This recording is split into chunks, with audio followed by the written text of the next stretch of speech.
गोरखनाथ भगवान की। बड़े सौभाग्य की बात है, हम आप अलखनाथ की अमृत रूपी गंगा में स्नान कर रहे हैं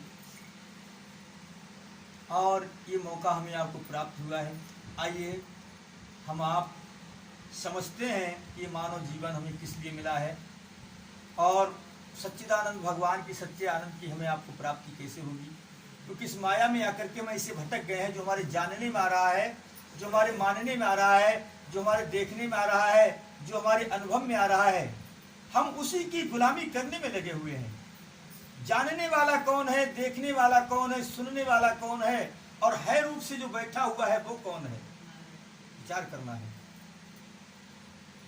हम सबको जानते हैं, धर्म पंथ मजहब को जानते हैं, नाते रिश्तेदारों को जानते हैं, सगे संबंधियों को जानते हैं, लेकिन खुद का पता नहीं कि हम खुद क्या हैं।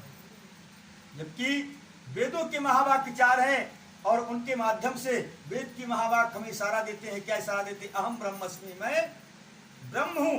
अयम आत्मा ब्रह्म, आत्मा ही ब्रह्म है। प्रज्ञानम ब्रह्म, जो हमारे आपके अंदर जानने वाला यही ब्रह्म है। तत्त्वमसि, वो तुम हो, कोई दूसरा नहीं। लेकिन खुद को ही भूल गए और खुद जब अपने आप को भूले तभी से हम जीव बन गए और गुलामी में लग गए। अपना आपा भूला जीव का है। माया का साथ करते करते आज हम माया के गुलाम बन गए। जो हमारे जानने में आ रहा है, जो हमारे मानने में आ रहा है, जो हमारे देखने में आ रहा है, जो हमारे अनुभव में आ रहा है, उनसे ही हमारा नाता जुड़ गया है और उनको ही हम अपना सब कुछ मानते हैं। वो चाहे धर्म पंथ हो, चाहे देवी देवता अवतार हो, उन्हीं देवताओं की हम पूजन अर्चन वंदन करते हैं, उन्हीं भगवानों को मानते हैं जो हमारे जानने और मानने में आते हैं। लेकिन आप विचार करें, गीता में बताया गया है कि जानने में आए, मानने में आए, देखने में आए, अनुभव में आए, स्पर्श में आए, वो सब माया है। तो अर्जुन कहने लगे प्रभु सत्य क्या है? बोले जानने वाला, देखने वाला, सुनने वाला, अनुभव करने वाला, ये सत्य है। बाबा ने भी रामायण में लिखा है, गो गोचर जह लग मन जाई और सो सब माया जानो। तो जो कुछ भी हमारे जानने मानने देखने अनुभव में आ रहा है वो सब माया है। जानने वाला ब्रह्म है, बोलने वाला ब्रह्म है, अनुभव करने वाला ब्रह्म है और वही ब्रह्म किसी घट में प्रकट होकर के गुरु बन करके हमें आपको अपने आप का पता बताता है।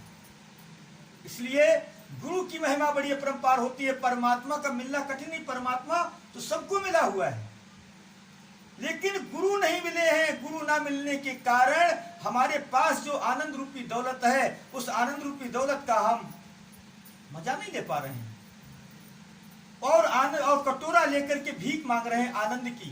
कोई धर्म पंथ मजहब में भीख मांग रहा है, कोई नाते रिश्तेदारों से भीख मांग रहा है, कोई पत्नी से भीख मांग रहा है, कोई मान सम्मान की भीख मांग रहा है, कोई किसी चीज की कटोरा लेकर के हम भीख मांगते घूम रहे हैं। कोई मंदिरों में जाता है, कोई मस्जिदों में जाता है और सब आनंद की भीख मांगने में लगे हुए हैं। और आनंद रूपी सागर सच्चिदानंद भगवान, यानी सच्चे आनंद रूपी भगवान हमारे आपके हृदय में विराजमान है और हम बाहर भटक रहे हैं कि हमको आनंद मिल जाए। आइए हमारे आपके हृदय में जो आनंद रूप भगवान बैठे हुए हैं, जो सच्चिदानंद भगवान बैठे हुए हैं, कैसे हमको मिलेंगे? सतगुरु महाराज के चरण कमलों में बैठ करके हम प्रार्थना करते हैं और गुरुदेव हमको बताएंगे।